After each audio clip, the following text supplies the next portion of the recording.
Electrostatic में फिर हमारा लास्ट जो पॉइंट है जो काफ़ी कंसेप्चुअल है, काफ़ी इंपॉर्टेंट है, और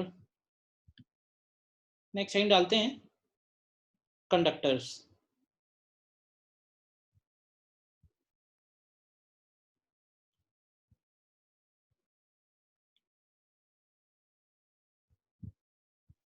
ठीक है ना, कंडक्टर्स मेटल्स।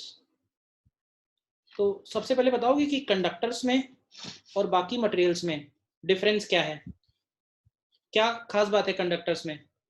तो हम लोग ऐसे बोलते हैं कि कंडक्टर्स के अंदर करंट का फ्लो पॉसिबल है, और करंट का फ्लो होगा या चार्ज का फ्लो होगा with the help of free electrons. तो ऐसे बोल सकते हैं कि इन कंडक्टर्स के अंदर large number of free electrons हैं। एक रफ आइडिया देता हूँ कितने फ्री इलेक्ट्रॉन हैं।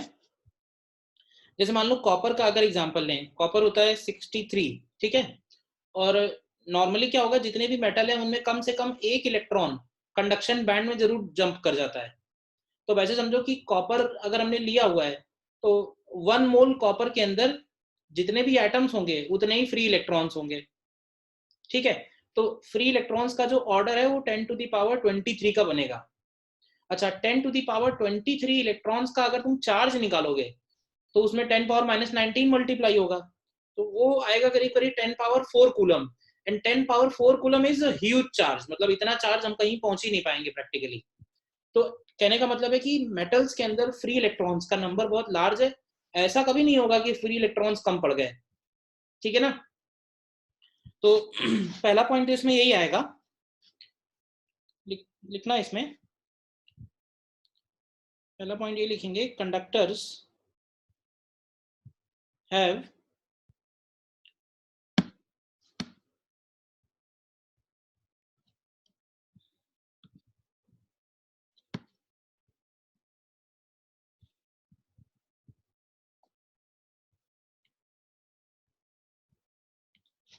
conductors have large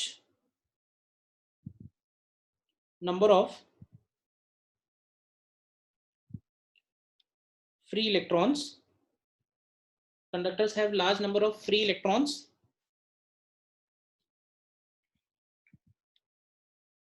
which can travel freely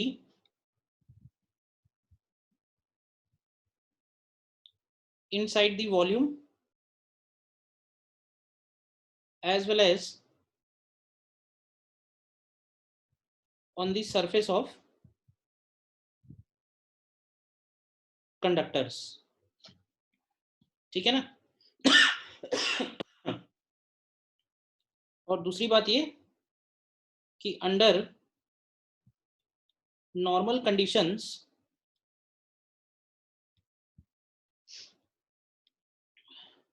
these electrons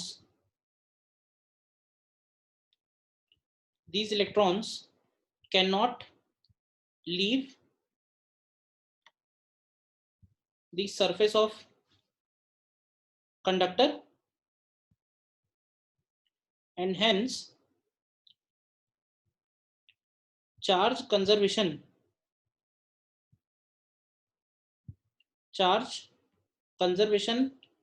principle is applicable for isolated conductor, ठीक है ना। मतलब कहने का है कि इलेक्ट्रॉन जैसे किसी कंडक्टर पे हम कोई और चार्ज उसके पास में लाएंगे तो कंडक्टर के अंदर जो फ्री इलेक्ट्रॉन्स हैं वो बाहर वाले इलेक्ट्रिक फील्ड के इफेक्ट में मूव कर सकते हैं, through out the volume move कर सकते हैं, सरफेस पे मूव कर सकते हैं। लेकिन ऐसा नहीं होगा कि बाहर वाले चार्ज से वो इतना अट्रैक्ट हो जाए कि वो उस सरफेस को छोड़ दें। इसको मैं बोल रहा हूँ नॉर्मल कंडीशंस, क्योंकि क्या होगा कि एक्सट्रीम कंडीशंस में वो इलेक्ट्रॉन्स बाहर आते हैं, ठीक है ना। फिर वो लेकिन अलग चैप्टर में पहुंच गए हम। फिलहाल इस चैप्टर में कोई भी इलेक्ट्रॉन जो है वो अपने आप डिस्पर्स नहीं होंगे वहां से सरफेस से। तो आइसोलेटेड कंडक्टर के लिए टोटल चार्ज होगा वो हमेशा कांस्टेंट रहेगा, और हम बोल सकते हैं कि चार्ज कंजर्वेशन प्रिंसिपल हमेशा एप्लीकेबल होगा, ठीक है ना। तो यहाँ दो बातें मैंने बताई हैं, एक तो ये कि they have large number of free electrons which can travel freely inside the volume as well as on the surface of conductor, और दूसरी बात ये बताइए कि charge conservation principle is applicable for isolated conductors. ठीक है ना, they can not leave the surface of conductor. Clear है दोनों बातें? क्योंकि कंडक्टर चैप्टर में क्या है कि अगेन नया कॉन्सेप्ट कोई नहीं आएगा, लेकिन अभी तक हमने जितना भी कुछ पढ़ रखा है वो सारा कुछ इसमें यूज हो जाएगा, तो बहुत सारी बातें रिवाइज भी हो जाएंगी, फिर से वो सारे टर्म्स आएंगे। कंडक्टर एक तरह से एप्लीकेशन बन रहा है इलेक्ट्रोस्टैटिक्स का। तो देखो क्या करते हैं, सबसे पहले हम लोग इसमें डिफरेंट केसेस हैं, तो वन बाय वन देखते हैं। सबसे पहले फर्स्ट केस में लेते हैं, isolated conductor given some charge. अब हम क्या कर रहे हैं कि एक कंडक्टर को अगर हम कुछ चार्ज देते हैं तो उसका रिजल्ट क्या होगा, वो रिजल्ट हमें स्टडी करना है। तो अब कंडक्टर के शेप के बारे में कोई इंफॉर्मेशन नहीं है, तो हम लोग कोई भी आर्बिट्रेरी शेप ले सकते हैं। तो मान लेते हैं कि ये कोई भी आर्बिट्रेरी शेप का ही कंडक्टर है। अब जरा एक बात ध्यान से बताओ कि सपोज अगर हमने इस कंडक्टर को दो इलेक्ट्रॉन्स का पॉजिटिव चार्ज दिया है, तो देखो दो इलेक्ट्रॉन्स का पॉजिटिव चार्ज देने का मतलब ये होगा कि एक्चुअली उससे हमने दो इलेक्ट्रॉन निकाल लिए हैं, क्योंकि मूवमेंट हमेशा इलेक्ट्रॉन्स का ही होगा, लेकिन ये कि हम लोग पढ़ते पॉजिटिव चार्जेस के लिए हैं, ठीक है ना। तो मान लेते हैं कि हमने इसको दो पॉजिटिव चार्ज दिए हैं। तो अब ये बताओ कि दो पॉजिटिव चार्ज अगर हमने इसको कहीं भी दिए हैं, अंदर कहीं पे दिए हैं, तो क्या दो देने के बाद उन दो पॉजिटिव चार्जेस में आपस में रिपल्शन आएगा, और उस रिपल्शन की वजह से वो दो पॉजिटिव चार्ज जो सपोज शुरू में यहाँ रहे होंगे सेंटर के पास, तो इन दोनों में रिपल्शन आएगा और रिपल्शन की वजह से ये एक दूसरे से दूर भागेंगे। तो अब क्वेश्चन ये होता है कि ये कितना दूर जा सकते हैं एक दूसरे से। तो हम लोग ये बोलेंगे भाई कंडक्टर के शेप पे डिपेंड करेगा, जो भी ऐसी पोजीशन मिलेगी जहां पे ये दूर से दूर मतलब मैक्सिमम सेपरेशन पे हो सकते हो, वहां पे जाके ये सेटल हो जाएंगे, ठीक है ना। तो अल्टीमेटली हमको ये बोलना चाहिए कि जब हम इस कंडक्टर को कोई भी चार्ज देते हैं, सपोज हमने इस केस में इसको प्लस क्यू का चार्ज दिया है, ठीक है, दो इलेक्ट्रॉन तीन इलेक्ट्रॉन का तो दे भी नहीं सकते, बहुत छोटा चार्ज है, certain number of electrons plus Q charge हमने इसको दिया है, तो ये सारा का सारा चार्ज इसके सरफेस पे आ जाएगा। तो पहला एक्सप्लेनेशन तो यही है कि चार्ज सरफेस पे क्यों आ गया। तो इसमें ये एक्सप्लेनेशन क्लियर है सभी को या नहीं, बताओ। चार्ज सरफेस पे इसलिए आ गया क्योंकि सरफेस पे वो चार्ज स्टेबलाइज हो रहा है, बीच में रहता तो आपस में रिपल्शन होता, रिपल्शन अभी भी हो रहा है, लेकिन अब ये कि अब उस सरफेस से ज्यादा दूर तो जा ही नहीं सकता है, बाकी और भी फोर्सेस हैं जो उनके ऊपर एक्ट कर रहे हैं, जो उनको सरफेस छोड़ने से रोक रहे हैं, तो वो फोर्सेस इनके आपस के रिपल्शन को बैलेंस कर रहे हैं, और ये जो पोजीशन हमारे सामने दिख रही है ये मोस्ट सुटेबल कंडीशन है, ठीक है ना। तो पहला पॉइंट तो इसमें यही है कि all charge will come out on the surface of conductor, ठीक है। दूसरी बात क्या होगा, अब देखो इसके अंदर और भी फ्री इलेक्ट्रॉन्स है ना, लेकिन अब जब ये सरफेस पे आ जाएगा, चार्ज दिया और चार्ज सरफेस पे आ गया, इसमें कोई टाइम का गैप नहीं लगेगा, तो इसका मतलब तुरंत ही आके चार्ज स्टेबलाइज हो गया। अब तुरंत स्टेबलाइज हो गया यानी कि अब चार्ज का मूवमेंट कंडक्टर के अंदर नहीं हो रहा है, और अगर चार्ज का मूवमेंट कंडक्टर के अंदर नहीं हो रहा है तो उस केस में हम लोग बोलेंगे कि कंडक्टर के अंदर इलेक्ट्रिक फील्ड जीरो हो गया होगा, क्योंकि अगर इलेक्ट्रिक फील्ड जीरो नहीं होता तो फिर वो चार्जेस मूव करते रहते क्यूई के फोर्स के इफेक्ट में, चार्ज मूव नहीं कर रहा है, चार्ज स्टेबलाइज हो गया है, इक्विलिब्रियम आ गया, तो इसलिए इलेक्ट्रिक फील्ड इनसाइड जीरो होगा। तो ये एक पॉइंट है जो हमेशा होल्ड करेगा, कंडक्टर का जो वॉल्यूम है उस वॉल्यूम के अंदर इलेक्ट्रिक फील्ड हमेशा जीरो होगा। अब देखो, अब अगर इलेक्ट्रिक फील्ड जीरो है तो इसका मतलब है कि जो पोटेंशियल ऑफ कंडक्टर वो कांस्टेंट हो गया होगा, भाई इलेक्ट्रिक फील्ड जीरो इनडायरेक्टली मतलब हुआ कि potential of conductor becomes constant, और ऐसे बोल सकते हैं कि this is minimum electrostatic potential energy state of charge. इस केस में सिस्टम की पोटेंशियल एनर्जी मिनिमम बनेगी, तभी ये स्टेबल पोजीशन है। कोई और स्टेट से अगर हम इस स्टेट को कंपेयर करेंगे तो इस स्टेट की पोटेंशियल एनर्जी कम होगी। तो ये बातें तो इसमें हमेशा ही होल्ड करेंगी, ठीक है। देन इसी से निकाल सकते हैं कि surface of conductor is equipotential. In fact surface क्या, पूरा का पूरा कंडक्टर ही इक्विपोटेंशियल है। तो कंडक्टर इक्विपोटेंशियल है तो उसकी सरफेस तो इक्विपोटेंशियल हो ही गई। और इसलिए हम बोल सकते हैं कि जो इलेक्ट्रिक फील्ड लाइंस हैं, electric field lines will start perpendicular to the surface. मतलब अब देखो अंदर तो इलेक्ट्रिक फील्ड है नहीं, लेकिन हाँ बाहर इलेक्ट्रिक फील्ड होगा। तो बाहर जो इलेक्ट्रिक फील्ड है वो कैसा होगा, तो बाहर का इलेक्ट्रिक फील्ड ऐसा होगा कि जो इलेक्ट्रिक फील्ड लाइन है वो उसके सरफेस से हर जगह परपेंडिकुलरली स्टार्ट होंगी। स्टार्टिंग सभी जगह परपेंडिकुलरली होगी। नोट कर लो इतना, देखो कहीं डाउट है बताओ।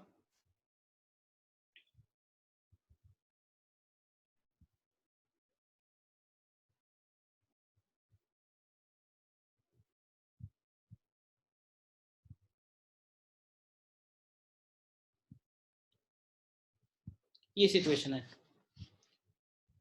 अंदर इलेक्ट्रिक फील्ड 0 है, अंदर पोटेंशियल कांस्टेंट है।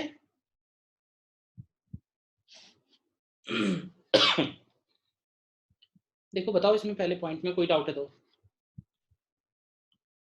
क्लियर है सारी बातें। और इस सिचुएशन को हम लोग बोलते हैं, this is called electrostatic equilibrium. This is called electrostatic equilibrium.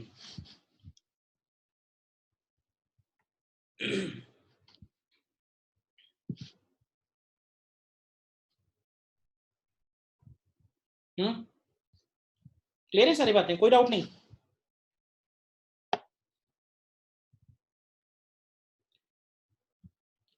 Second point में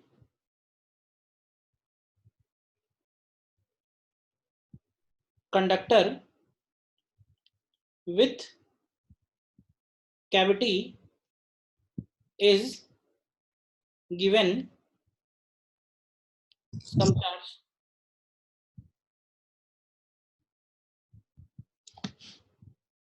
conductor with cavity is given some charge. अच्छा जो ऊपर वाला कंडक्टर हम लोगों ने लिया ना, ये सॉलिड कंडक्टर है, ठीक है ना। इसका पूरा वॉल्यूम, ये पूरा सॉलिड कंडक्टर था।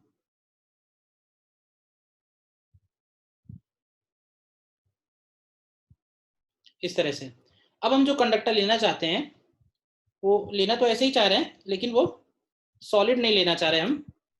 इस बार हम उसके अंदर कुछ कैविटी भी लेना चाह रहे हैं, कि ऐसा तो नहीं कि भाई अभी तक हम लोगों ने ये देखा कि जो चार्ज पार्टिकल है, चार्जेस अगर हम दे रहे हैं तो चार्जेस सरफेस पे रिजाइड कर रहे हैं। तो अगला डाउट हमारे मन में ये आया कि कहीं ऐसा तो नहीं कि अगर हम एक इनर सरफेस भी बनाए तो चार्ज इनर पे भी रहे और आउटर पे भी रहे। तो वो पता करने के लिए अब हम अगला कंडक्टर जो ले रहे हैं वो विथ कैविटी वाला ले रहे हैं। अच्छा सिंप्लिसिटी के लिए हम लोग स्फेरिकल कैविटी ले लेते हैं, लेकिन जो हम लोग निकालेंगे रिजल्ट इसमें फिर वो किसी भी टाइप के लिए वैलिड होंगे, ठीक है ना।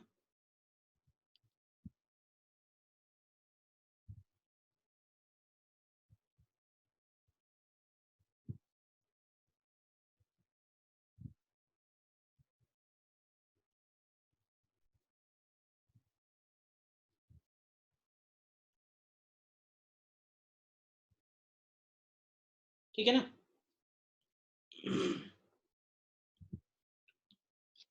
अब हमने इस कंडक्टर को प्लस क्यू चार्ज दिया है।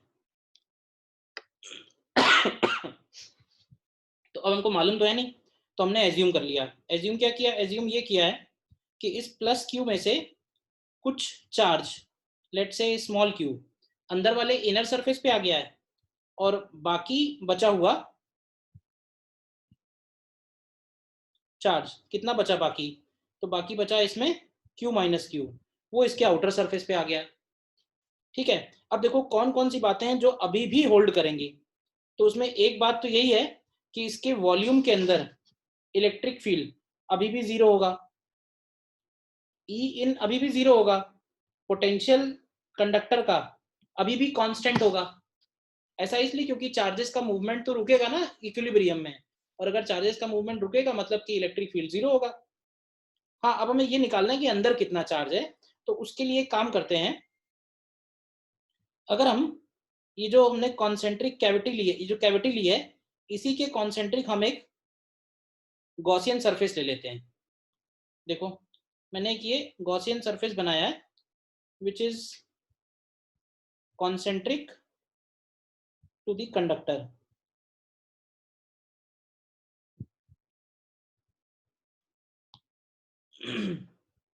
ठीक है, और इस गॉसियन सरफेस पे हम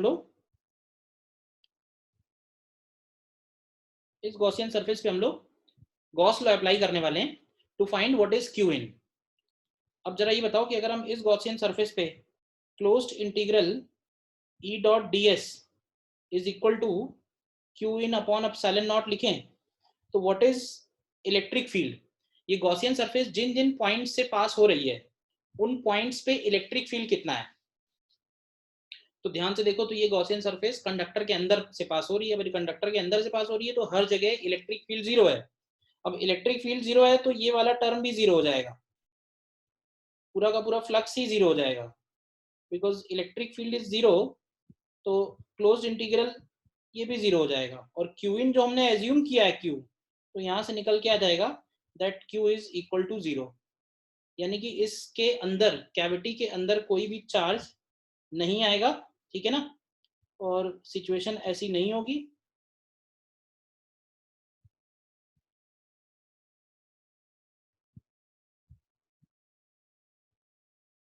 सिचुएशन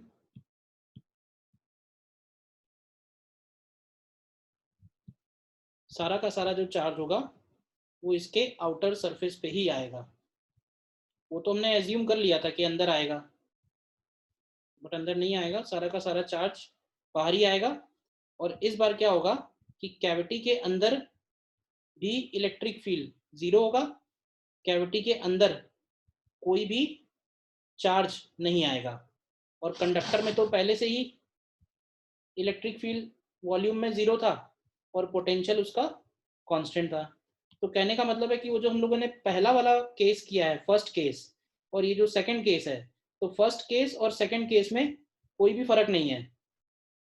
कोई फर्क इसलिए नहीं है क्योंकि उसमें भी सारा का सारा चार्ज बाहर ही आ गया था, इसमें भी सारा का सारा चार्ज बाहर ही आ जा रहा है।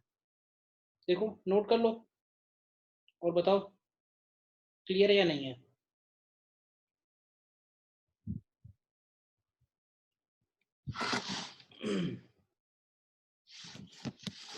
देखो कहीं डाउट है बताओ।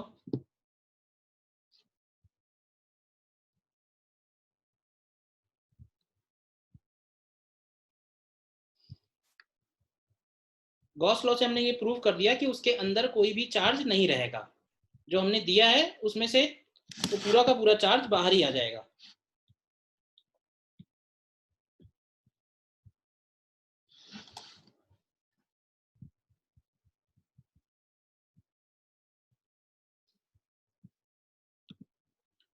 बताओ क्लियर है यहां तक।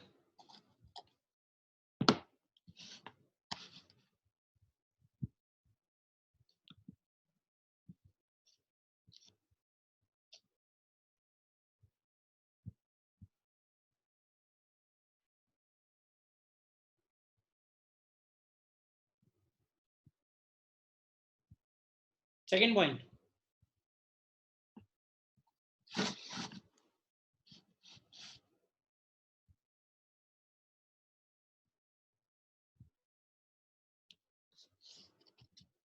मतलब हम लोगों ने फर्स्ट और सेकंड पॉइंट में ये इन्फ्रेंस निकाला कि भाई कंडक्टर चाहे कैविटी वाला हो या कंडक्टर सॉलिड हो, कंप्लीटली जो भी चार्ज देंगे वो सारा का सारा आउटर सरफेस पे ही आएगा, कैविटी के अंदर वाले सरफेस पे चार्ज नहीं जा रहा है। ठीक है, अच्छा तो ये तो बात हो गई जब हम चार्ज कंडक्टर को दे रहे हैं। थर्ड पॉइंट देखो,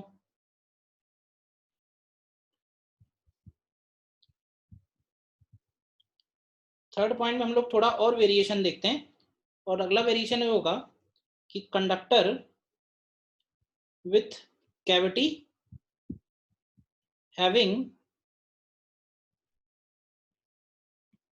conductor with cavity having some charge present inside cavity। अब इस बार हमने क्या किया कि कैविटी में पहले से ही कुछ चार्ज प्रेजेंट मान लेते हैं, ठीक है।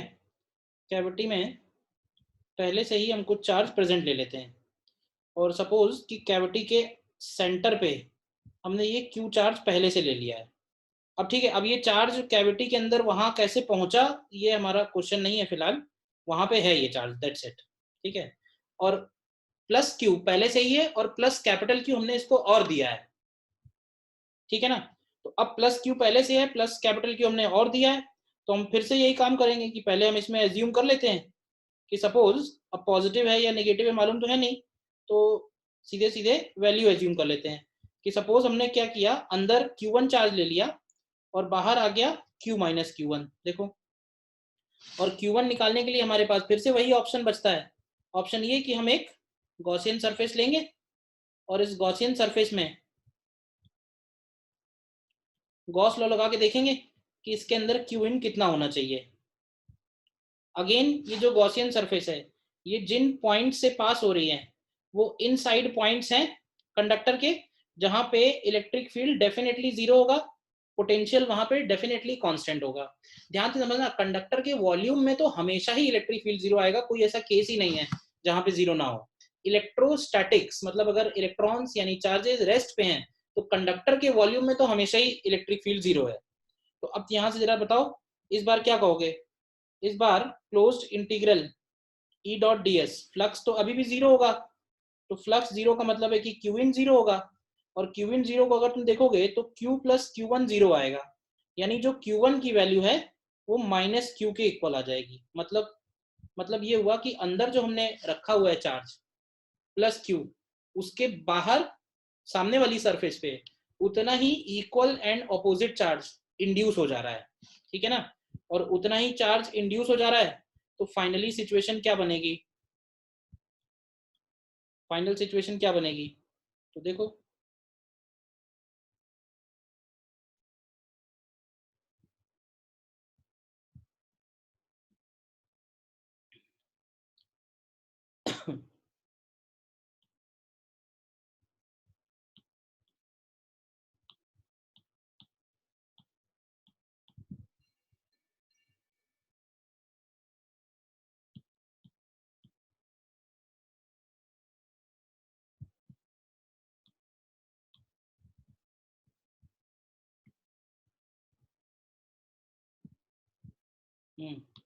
फाइनल सिचुएशन देखो, तो इस प्लस क्यू के सामने यहाँ पे माइनस क्यू आएगा, और क्योंकि वो प्लस क्यू सेंटर पे है तो वो जो माइनस क्यू आएगा उसके सामने अपियर होगा, प्लस क्यू के सामने जो माइनस क्यू अपियर होगा वो यूनिफॉर्मली अपियर होगा।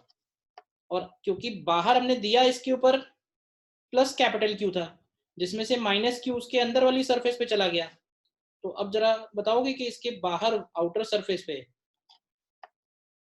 टोटल चार्ज क्या इस बार क्यू प्लस क्यू हो जाएगा, बोलो, हो जाएगा ना। और इस बार अगर हम इलेक्ट्रिक फील्ड लाइंस बनाएंगे तो इलेक्ट्रिक फील्ड लाइंस बाहर तो होंगी ही जैसे पहले थी, अगर पहले वाले केस से कंपेयर करेंगे तो ऑब्वियसली थोड़ी इलेक्ट्रिक फील्ड लाइंस की डेंसिटी ज्यादा होनी चाहिए क्योंकि चार्ज बढ़ गया है।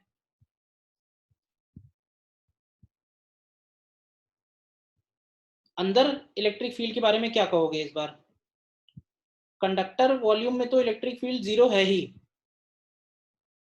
कैविटी के अंदर क्या कहेंगे, यहाँ पे इलेक्ट्रिक फील्ड लाइंस हर जगह परपेंडिकुलर टू द सरफेस हैं, ये ध्यान रखना, हर जगह सरफेस के परपेंडिकुलर है इसलिए आर्बिट्रेरी अपीयर हो रही हैं। अंदर इसके कैसा होगा इलेक्ट्रिक फील्ड लाइन, तो देखो अंदर जो इलेक्ट्रिक फील्ड होगा वो इस तरह से स्फेरिकली सिमेट्रिक इलेक्ट्रिक फील्ड आएगा, देखो ध्यान से, ये इलेक्ट्रिक फील्ड लाइंस होंगी इनसाइड कैविटी, ठीक है ना। और इस बार कैविटी के अंदर इलेक्ट्रिक फील्ड जीरो नहीं होगा, electric field cavity is not equal to zero, it is equal to that of a point charge, it is equal to that of a point charge। मतलब अगर हमें कैविटी के अंदर electric field निकालना है तो हम इस केस में निकाल भी सकते हैं। मान लो जैसे हमें, अब यहाँ पे कोई भी पॉइंट ले लेते हैं, जैसे ये P पॉइंट है R डिस्टेंस पे, तो P पॉइंट पे इलेक्ट्रिक फील्ड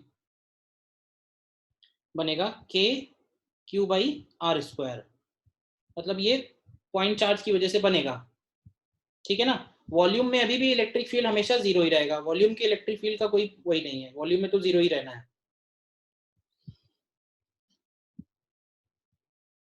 ठीक है ना। पोटेंशियल ऑफ कंडक्टर अभी भी कांस्टेंट होगा, ठीक है ना। यानी अगर हम पॉइंट ए ले रहे हैं और पॉइंट बी ले रहे हैं तो पॉइंट ए और पॉइंट बी पे पोटेंशियल सेम होगा। पॉइंट ए और पॉइंट बी पे पोटेंशियल इसलिए सेम होगा क्योंकि ध्यान से देखो तो ए और बी के बीच में तो कोई इलेक्ट्रिक फील्ड है ही नहीं, तो अगर इलेक्ट्रिक फील्ड जीरो है यानी कि पोटेंशियल कांस्टेंट है, ठीक है।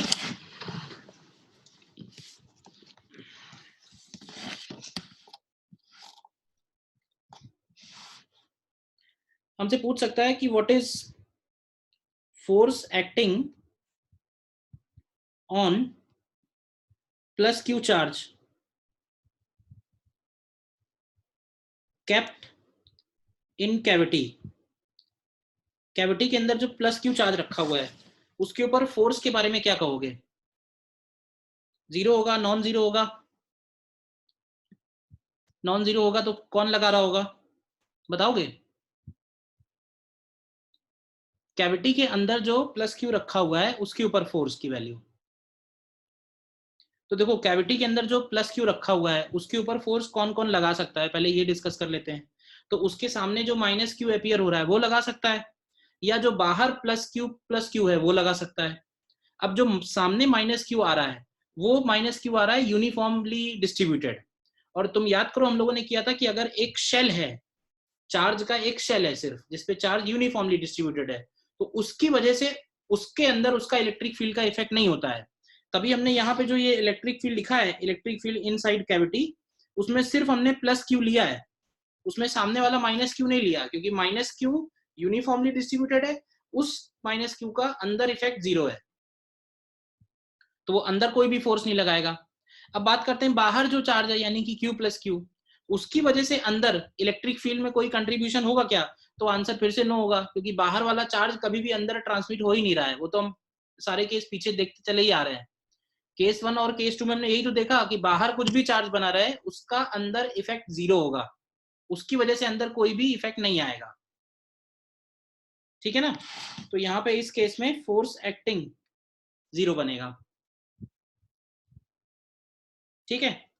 अच्छा, इसमें अगर हम दो पार्ट कर दें, इसको ए पार्ट बोल दें, और बी पार्ट में अगर हम काम ये करें कि वो जो कैविटी में चार्ज रखा था उसको हम सेंटर पे ना रख के सेंटर से थोड़ा डिस्प्लेस कर दें, तो हमारे रिजल्ट में क्या फर्क आएगा, मतलब कि वो जो प्लस क्यू है वो थोड़ा इधर कर दें, तो देखो बाहर वाला जो चार्ज है वो अभी भी एग्जैक्टली सेम रहेगा, बाहर वाले चार्ज में कोई इफेक्ट नहीं आएगा, तो बाहर अभी भी Q प्लस क्यू होगा। इसके सामने जो इंड्यूस हो रहा है माइनस क्यू, हाँ उसकी डेंसिटी में जरूर फर्क आएगा, क्योंकि अगर हम उसको राइट साइड में शिफ्ट कर रहे हैं तो सामने वाली सरफेस पे ज्यादा डेंसिटी इंड्यूस होगी एज कंपेयर टू पीछे वाली डेंसिटी, लेकिन अभी भी टोटल चार्ज माइनस क्यू रहेगा, क्योंकि गॉस लॉ से हम अभी भी ये बात प्रूव कर ही सकते हैं कि क्यू इन की वैल्यू जीरो होनी चाहिए, क्यों भाई? क्यू इन की वैल्यू जीरो होनी चाहिए, बात तो हम अभी भी प्रूव कर सकते हैं। तो अब यहाँ पे जो इलेक्ट्रिक फील्ड लाइंस होंगी वो देख लो कैसी बनेगी, इनसाइड। बाहर वाला इलेक्ट्रिक फील्ड लाइन में कोई चेंज नहीं है, बाहर वाला इलेक्ट्रिक फील्ड वैसे का वैसा है,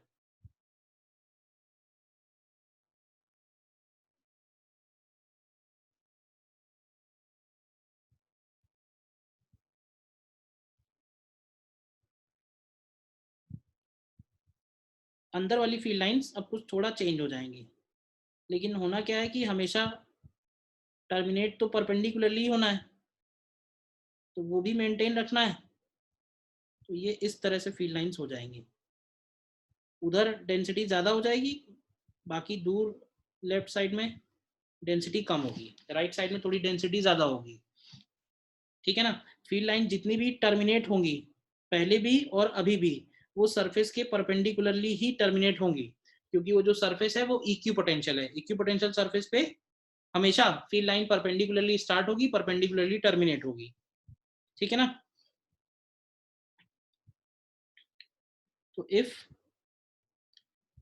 cavity charge is not at center,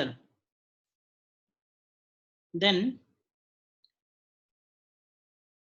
the distribution of induced charge minus q will be non uniform. और इस बार जो इलेक्ट्रिक फील्ड होगा कैविटी के अंदर, वो सिर्फ पॉइंट चार्ज का नहीं होगा, क्योंकि इस बार जो है प्लस क्यू की वजह से भी होगा, माइनस क्यू की वजह से भी होगा, बट वो इतना आर्बिट्रेरी होगा कि हम उसका एक्सप्रेशन नहीं लिख पाएंगे। ठीक है ना। बट हम ये जरूर बोल सकते हैं कि अंदर कैविटी के कोई भी पॉइंट पे जब हम फील्ड निकालेंगे, तो उस फील्ड में प्लस क्यू का भी कंट्रीब्यूशन होगा, और जो सामने माइनस क्यू इंड्यूस हो रहा है उसका भी कंट्रीब्यूशन होगा। ठीक है ना। और इस बार ये भी ध्यान रखना कि force acting on plus Q charge will be non zero. बताओगे कि किधर की तरफ लगेगा फोर्स, राइट या लेफ्ट? कैविटी के अंदर जो चार्ज रखा हुआ है उसके ऊपर फोर्स किधर लगेगा? लेफ्ट। हाँ, लेफ्ट। लेफ्ट में नहीं लगेगा, राइट में लगेगा। Yes sir. यस। भाई जब हमने उसको राइट में थोड़ा शिफ्ट किया, तो डेंसिटी नेगेटिव चार्ज की कहाँ ज्यादा आएगी? राइट साइड में तो ज्यादा आएगी, तो वो चार्ज उसको और ज्यादा फोर्स से अट्रैक्ट करेगा, will be non zero and towards right. ठीक है ना। अगेन हम वो फोर्स निकाल नहीं पाएंगे क्योंकि वो डिस्ट्रीब्यूशन नॉन यूनिफॉर्म है। ठीक है ना।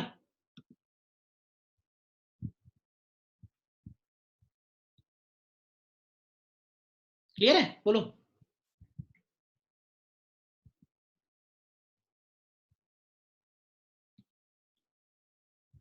Point 1, point 2 and point 3। Then point number 4, point number 4 इसको हम बोलते हैं इलेक्ट्रोस्टैटिक शील्डिंग। इलेक्ट्रोस्टैटिक शील्डिंग क्या है? ये electrostatic shielding,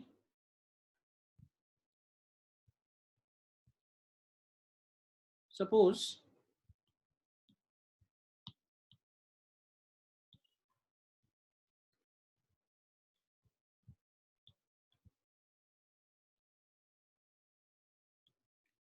uniform electric field है,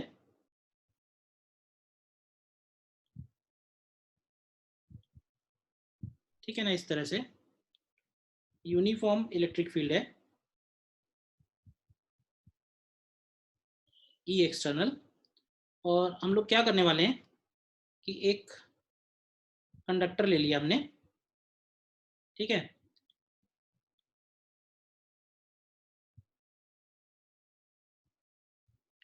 और इस कंडक्टर को हम इस यूनिफॉर्म इलेक्ट्रिक फील्ड में रखने वाले हैं। कंडक्टर को हमने कोई भी चार्ज नहीं दिया है, कंडक्टर को हमने कोई भी चार्ज नहीं दिया है, ठीक है। इस कंडक्टर को हम इस यूनिफॉर्म इलेक्ट्रिक फील्ड में रखने वाले हैं। तो क्या होगा प्लेस करने के बाद, बताओगे? इस कंडक्टर को इलेक्ट्रिक फील्ड में रखने के बाद क्या चेंजेस आएंगे? तो देखो, अब क्योंकि बाहर इलेक्ट्रिक फील्ड पहले से प्रेजेंट था, तो अपने आप जरा लगाओ कॉमन सेंस, क्या होगा? इस कंडक्टर के अंदर क्या है? इस कंडक्टर के अंदर फ्री इलेक्ट्रॉन्स हैं। free electrons which can move freely inside the volume under the effect of external electric field. तो अब क्योंकि इलेक्ट्रॉन है और इलेक्ट्रिक फील्ड टुवर्ड्स राइट है, तो इलेक्ट्रॉन्स के ऊपर जो फोर्स लगेगा वो लेफ्ट में आएगा ना। तो क्या होगा कि जो सरफेस के वॉल्यूम के इलेक्ट्रॉन्स हैं वो इधर आ जाएंगे और पॉजिटिव चार्ज इधर हो जाएगा। देखो इलेक्ट्रॉन डेफिशिएंट प्लेसेस को ही हम पॉजिटिव चार्ज बोल रहे हैं। ऐसे समझो जब सारे इलेक्ट्रॉन इधर शिफ्ट हुए तो पीछे जगह खाली हो गई, तो वो जो जगह खाली होगी दैट इज पॉजिटिव चार्ज। तो कुछ माइनस चार्ज इधर आ जाएगा, कुछ पॉजिटिव चार्ज इधर आ जाएगा। अब फिर बात होती है कि कब तक ऐसा होगा, तो देखो ऐसा तब तक होगा जब तक कि कंडक्टर के अंदर इलेक्ट्रिक फील्ड फिर से जीरो नहीं हो जाता, क्योंकि जीरो जब तक नहीं होगा तब तक इंड्यूस चार्जेस की वजह से जो इलेक्ट्रिक फील्ड डेवलप हुआ है वो एक्सटर्नल इलेक्ट्रिक फील्ड को कैंसिल नहीं कर पाएगा। अब ध्यान से देखो, जैसे जैसे इलेक्ट्रॉन शिफ्ट होंगे माइनस चार्ज और प्लस चार्ज बढ़ेगा, ये इंड्यूस चार्ज बढ़ेगा ई इंड्यूस्ड, और ई इंड्यूस बढ़ेगा तो ये ई एक्सटर्नल को अपोज करेगा। तो कभी ना कभी ऐसा जरूर होगा जब ये दोनों वेक्टर इक्वल हो जाएंगे और इलेक्ट्रिक फील्ड इनसाइड जीरो हो जाएगा, और जैसे ही ऐसा होगा फिर चार्जेस का मूवमेंट रुक जाएगा, and that is electrostatic equilibrium. ठीक है ना। तो चाहे कुछ भी एक्सटर्नल फील्ड लगा लो, कंडक्टर अपने अंदर इंड्यूस जरूर कर लेगा which is opposite to external, exactly उतना ही अपोजिट करेगा such that inside conductor electric field is again zero.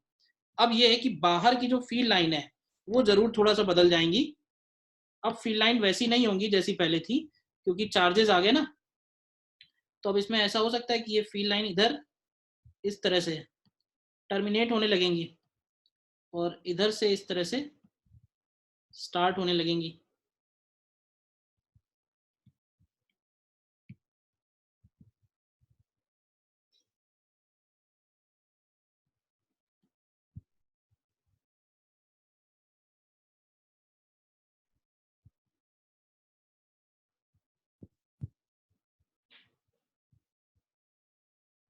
Field lines कुछ इस तरह से बदल जाएंगी। देखो ठीक है ना। तो इस फिनोमेना को हम लोग बोल रहे हैं इलेक्ट्रोस्टैटिक शील्डिंग। शील्डिंग का मतलब है मतलब एक तरह से सेफ कवर। तो क्या है ना, वो कंडक्टर एक तरह से कवर का काम कर रहा है, कंडक्टर के अंदर बाहर वाले इलेक्ट्रिक फील्ड का इफेक्ट नहीं पड़ रहा है। कंडक्टर के अंदर बाहर वाले इलेक्ट्रिक फील्ड का इफेक्ट नहीं पड़ रहा है। ठीक है ना। जैसे हैवी लाइटनिंग होती है, तो हैवी लाइटनिंग के टाइम पे सबसे सेफ प्लेस होगी एक मेटल का बॉक्स, क्योंकि चाहे जितना भी एक्सटर्नल इलेक्ट्रिक फील्ड डेवलप हो जाए, वो मेटल का जो बॉक्स है या जैसे बोल दो कार है, तो वो उसका मेटल में डेफिनेटली इतना इलेक्ट्रिक फील्ड डेवलप हो जाएगा जो एक्सटर्नल वाले को कैंसिल आउट कर देगा। ठीक है ना। चार्ज का जो डिस्ट्रीब्यूशन मैंने बाहर लिया है ना, मैंने कहा ना कि इसके बारे में हम कुछ भी ज्यादा नहीं बोल सकते हैं कि कहाँ तक डिस्ट्रीब्यूटेड होगा, पूरे सरफेस पे होगा नहीं होगा। हाँ बट ये बोल सकते हैं कि शिफ्टिंग हो रही है, क्योंकि तो इधर लेफ्ट साइड में ज्यादा होगा डेंसिटी और इधर राइट साइड में डेंसिटी ज्यादा होगी। एक तरफ माइनस आएगा, एक तरफ प्लस आएगा। ये जरूर बोल सकते हैं कि जितना माइनस आएगा यहाँ पे, मतलब अगर इधर हमने माइनस क्यू लिया है तो इधर प्लस क्यू होगा, क्योंकि आइसोलेटेड था, पहले से कोई भी चार्ज नहीं था। ठीक है ना। प्रोसेस एक बार फिर से सुन लो क्या हुआ। इनिशियली ये एक्सटर्नल इलेक्ट्रिक फील्ड तुम्हें दिख रहा है सामने, और इस इलेक्ट्रिक फील्ड में हम ये कंडक्टर प्लेस करने वाले हैं। अब जैसे ये कंडक्टर रखेंगे, कंडक्टर के अंदर के जो इलेक्ट्रॉन्स हैं वो किधर शिफ्ट होने लगेंगे, लेफ्ट साइड में। अब जैसे जैसे ये इलेक्ट्रॉन्स यहाँ बढ़ेंगे, बाहर वाले फील्ड की वजह से शिफ्ट हो रहे हैं, वैसे वैसे ये ई इंड्यूस वाला वेक्टर बढ़ेगा। इलेक्ट्रिक फील्ड इंड्यूस इस पॉजिटिव की वजह से इधर, इस नेगेटिव की वजह से इधर, यानी ये जो ई इंड्यूस है ये इंड्यूस चार्जेस की वजह से है, और ये ई इंड्यूस बढ़ेगा तो net electric field inside conductor घटेगा। तो जब तक वो जीरो नहीं हो जाता तब तक ये बढ़ता रहेगा, तब तक इलेक्ट्रॉन शिफ्ट होते रहेंगे, और जैसे ये बैलेंस हो गया, इलेक्ट्रिक फील्ड इनसाइड जीरो हो गया, उसके बाद इलेक्ट्रॉन्स का मूवमेंट रुक जाएगा, और उस सिचुएशन को हम बोल सकते हैं कि दैट इज इलेक्ट्रोस्टैटिक इक्विलिब्रियम। और ये इक्विलिब्रियम आ ही जाना है कोई भी सिचुएशन हो। कंडक्टर अपने आप चार्ज इंड्यूस कर लेगा such that external field is cancelled. ठीक है ना। Net field inside conductor is always zero. तो कई बार ये होता है कि इंड्यूस कितना हुआ बता सकते हैं क्या। इंड्यूस इलेक्ट्रिक फील्ड की वैल्यू अगर हमें किसी भी पॉइंट पे बतानी है तो वो ध्यान से देखो, तो वो माइनस ऑफ ई एक्सटर्नल की इक्वल होगी, क्योंकि उसे उतना ही डेवलप होना है जितना वो कैंसिल आउट कर पाए। तो E induce is equal to minus of E external.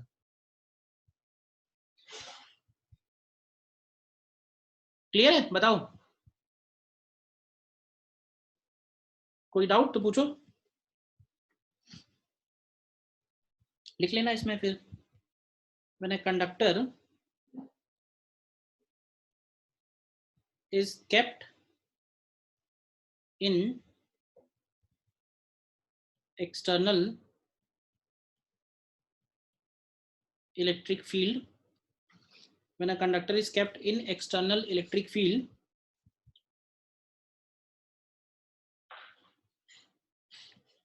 the charges are induced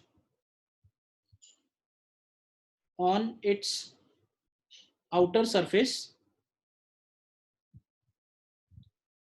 such that net electric field inside conductor,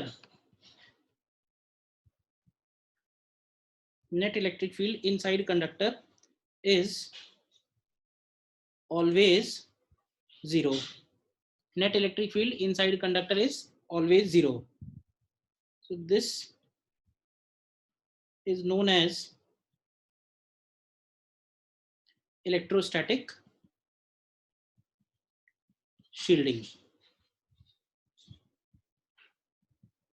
This is known as electrostatic shielding. Clear है? बताओ।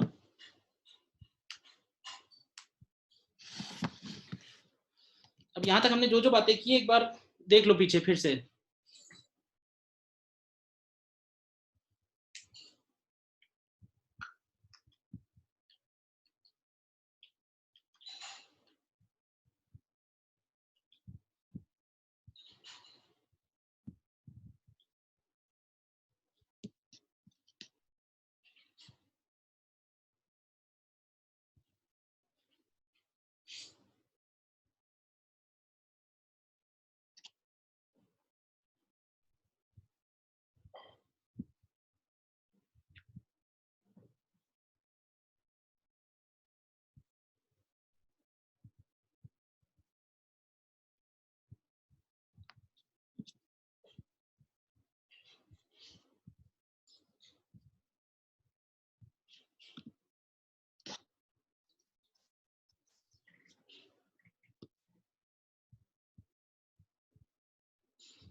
अब देखो है क्या, अब जो बातें तुमको दिमाग में बिठा के रखनी है, एक तो ये शील्डिंग वाली बात कि बाहर कुछ भी इलेक्ट्रिक फील्ड हो, बाहर कोई भी चार्ज रखा हो, उसका जो भी इलेक्ट्रिक फील्ड हो, कंडक्टर उसका इफेक्ट यानी कि उसका इलेक्ट्रिक फील्ड अंदर नहीं जाने देगा। तो कंडक्टर कैसे रोकेगा? तो कंडक्टर के पास रोकने के लिए कंडक्टर के पास अपना इंड्यूस चार्ज है। तो कंडक्टर आउटर सरफेस पे चार्जेस इस तरह से इंड्यूस करेगा कि बाहर वाला जो चार्ज रखा हुआ है उसका कभी भी इफेक्ट अंदर नहीं जाने पाए। ठीक है? और इसके बाद तुम ऊपर देखो पॉइंट नंबर 2 और 3 में, अगर कैविटी में, पॉइंट नंबर 3 में इनफैक्ट, अगर कैविटी में कोई चार्ज रखा हुआ है, ध्यान से देखो, तो कैविटी में जो चार्ज है प्लस क्यू, उसके सामने माइनस क्यू इंड्यूस होता है, और उन दोनों का कंबाइंड इफेक्ट अगर हम गॉसियन सरफेस बनाए तो उस पर जीरो होता है। इसका मतलब कैविटी, अगर अंदर कैविटी में कोई चार्ज रखा हुआ है तो उसका इफेक्ट वो कंडक्टर बाहर नहीं आने दे रहा है। यानी कि जो कंडक्टर की शील्डिंग है वो दोनों तरफ काम कर रही है। अंदर के जो चार्जेस हैं उनका कंबाइंड इफेक्ट बाहर नहीं आ रहा है, और बाहर के जो चार्जेस हैं उनका कंबाइंड इफेक्ट अंदर नहीं आ रहा है। तो ये एक छोटा सा कॉन्सेप्ट है जो तुम्हें दिमाग में रखना है कि कंडक्टर की जो बाउंड्री है वो बस समझ लो कि सारा कम्युनिकेशन रोक दे रही है। कोई भी इलेक्ट्रिक फील्ड अंदर वाले चार्जेस का बाहर नहीं आएगा, बाहर वाले चार्जेस का अंदर नहीं आएगा। कंडक्टर की जो थिक बाउंड्री है, बाउंड्री चाहे थिक हो या थिन हो, कंडक्टर के अंदर large number of free electrons हैं, तो it is always capable of doing it. ध्यान रहेगा ये? बोलो।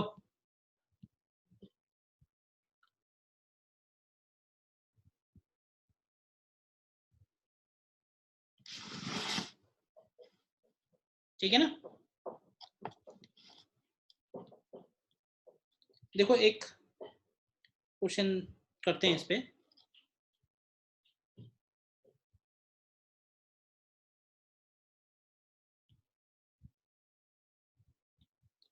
एक हमने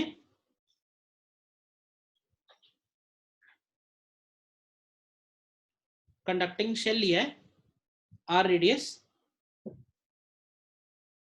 ठीक है, और इसके बाहर एक चार्ज रखा हुआ है क्यू, ठीक है। सपोज बाहर जो चार्ज रखा हुआ है वो इसके सेंटर से स्मॉल आर डिस्टेंस पे है,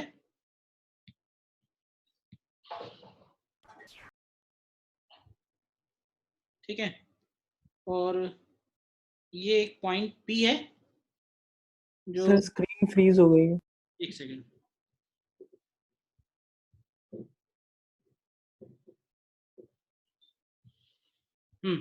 एक कंडक्टिंग शेल लिया मैंने, उस कंडक्टिंग शेल का रेडियस कैपिटल आर है और बाहर उस कंडक्टिंग शेल के एक क्यू रखा हुआ है, ठीक है, सेंटर से स्मॉल आर डिस्टेंस पे, और एक ये पॉइंट पी मैंने लिया है जो इधर 90 डिग्री वाली लाइन पे है ए डिस्टेंस पे,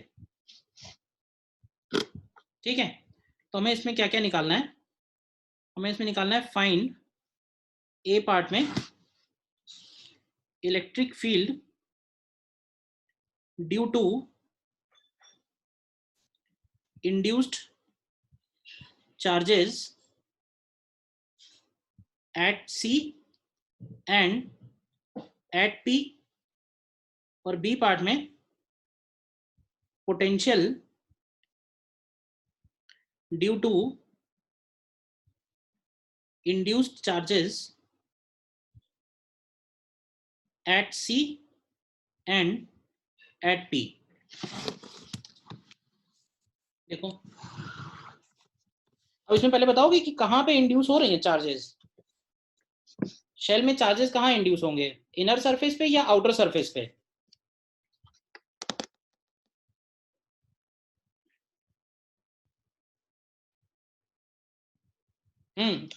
आउटर सरफेस पे बताया। इनर पे चार्ज कब तक नहीं आएगा, जब तक कि कैविटी के अंदर कोई चार्ज ना रखा हो। बाहर चार्ज रखा है तो इंड्यूस भी आउटर होगा, एक तरह से वो आउटसाइड वाली इलेक्ट्रोस्टैटिक शील्डिंग है, ठीक है, करो ट्राई।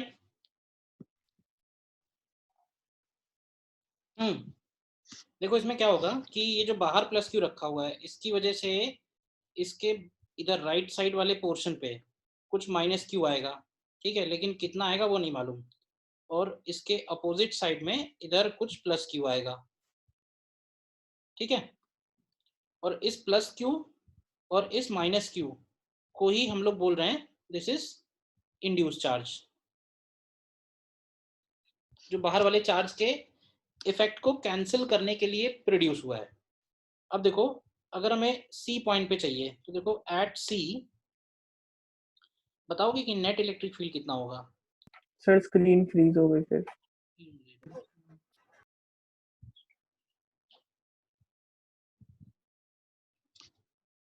हाँ, माइनस क्यू सामने आया, प्लस क्यू इधर आया, इंड्यूस चार्ज, ठीक है। सी पॉइंट पे नेट इलेक्ट्रिक फील्ड कितना होगा? सी पॉइंट पे नेट इलेक्ट्रिक फील्ड 0 बनेगा, क्योंकि बाहर वाले चार्जेस का नेट इफेक्ट इनसाइड तो 0 ही होगा। अब देखो सी पॉइंट पे जो इलेक्ट्रिक फील्ड है वो कैपिटल क्यू की वजह से, और सी पॉइंट पे जो इलेक्ट्रिक फील्ड है इंड्यूस चार्जेस की वजह से, वो मिला के 0 है। तो हम ऐसे बोल सकते हैं ना कि सी पॉइंट पे इंड्यूस चार्जेस का जो फील्ड है it is equal and opposite to that due to capital Q kept outside, and capital Q outside का C point पे कितना फील्ड होगा, तो वो होगा 1/4 pi epsilon naught KQ by R square होगा, और ये KQ बाई आर स्क्वायर होगा लेफ्ट में, तो इंड्यूस चार्जेस की वजह से होगा किधर की साइड में, राइट साइड में, इंड्यूस की वजह से जो फील्ड होगा वो राइट साइड में होगा। कर लिया होगा ये, क्यों भाई? इसी तरह एट पी बता सकते हैं, एट पी इंड्यूस चार्जेस का जो इलेक्ट्रिक फील्ड है that is equal to minus of electric field at P due to Q, तो अगेन ये हो जाएगा 1/4 pi epsilon naught into Q upon क्या बन जाएगा, ये हो जाएगा R square plus A square, और इसका डायरेक्शन होगा टूवर्ड्स प्लस क्यू। ठीक है ना, कर लिया ये। फिर पोटेंशियल के बारे में आते हैं। तो ये बताओगे कि potential at C, total potential at C कितना होगा? टोटल पोटेंशियल एट सी का मतलब हुआ potential at C due to Q and potential at C due to induce charges. तो सी पॉइंट पे टोटल पोटेंशियल पहले निकालते हैं। तो देखो टोटल पोटेंशियल सी पॉइंट पे इंड्यूस चार्जेस का जीरो होगा। क्यों जीरो होगा? सी पॉइंट पे इंड्यूस चार्जेस का पोटेंशियल जीरो होगा क्योंकि सी पॉइंट के से प्लस क्यू और माइनस क्यू का डिस्टेंस और plus Q minus Q magnitude same है। तो जितना प्लस क्यू का सी पे होगा उतना ही माइनस क्यू का सी पे होगा। तो सी पॉइंट पे इंड्यूस का जीरो हो गया। टोटल पोटेंशियल अगर बोले तो टोटल पोटेंशियल सीधे सीधे के क्यू बाई आर आ जाएगा और इंड्यूस वाला आंसर जीरो हो जाएगा।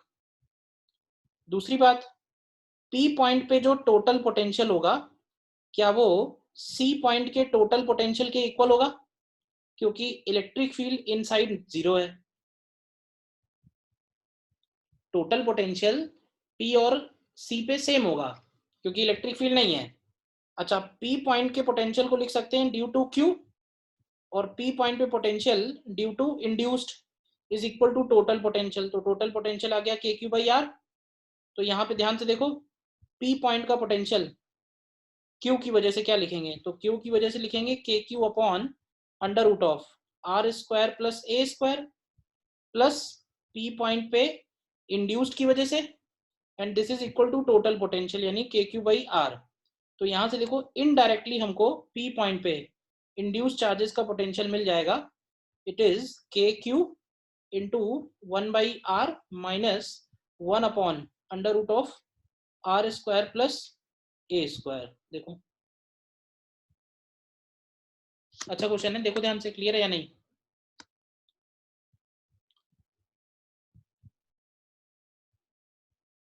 इसको हम लोग इनडायरेक्ट कैलकुलेशन बोलते हैं। डायरेक्टली हम पी पॉइंट पे इंड्यूस चार्जेस का पोटेंशियल नहीं निकाल सकते। क्यों नहीं निकाल सकते? क्योंकि इंड्यूस चार्ज का डिस्ट्रीब्यूशन नॉन यूनिफॉर्म हुआ है और पी पॉइंट से डिस्टेंस भी सबका अलग अलग है, कुछ मालूम तो है नहीं। हाँ, लेकिन हम इनडायरेक्टली ऐसे बोल सकते हैं कि पी पॉइंट का इंड्यूस और पी पॉइंट पे क्यू चार्ज का जो पोटेंशियल है वो मिला के टोटल पोटेंशियल के इक्वल होना चाहिए। टोटल पोटेंशियल वही होगा जो सी पे है क्योंकि पूरा का पूरा कंडक्टर इक्यू पोटेंशियल है। पूरा का पूरा कंडक्टर इक्यू पोटेंशियल है।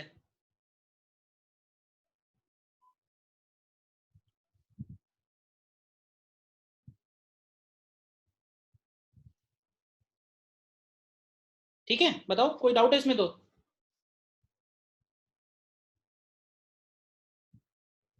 ये जो मैंने बी पार्ट किया है पी पॉइंट पे इंड्यूस, ये बहुत जगह क्वेश्चन तुमको मिलेगा, मेथड यही रहेगा सेम, क्योंकि और कुछ ज्यादा क्वेश्चन अच्छा बनता ही नहीं है, यही अच्छा क्वेश्चन है जो भी है। तो इसी को तोड़ मड़ोड़ के अलग अलग तरह से पूछेगा। तो ये एकदम, इसमें कहीं भी डाउट है तो बताना। इलेक्ट्रोस्टैटिक शील्डिंग बहुत इंपॉर्टेंट है। इनफैक्ट पूरा का पूरा जो कंडक्टर है वो एक तरह से शील्डिंग का काम करेगा for inside charges as well as for outside charges. Cavity का इफेक्ट कैविटी के अंदर रहेगा, आउटसाइड का इफेक्ट आउटसाइड रहेगा।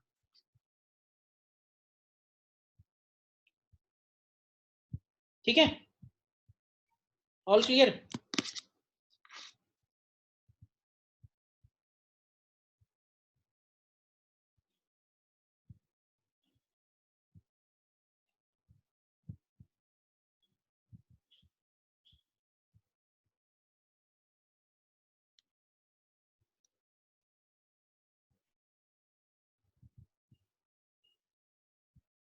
ठीक है, तो इस लेक्चर में यहीं तक रखते हैं, नेक्स्ट आगे फिर नेक्स्ट टर्न पे करेंगे।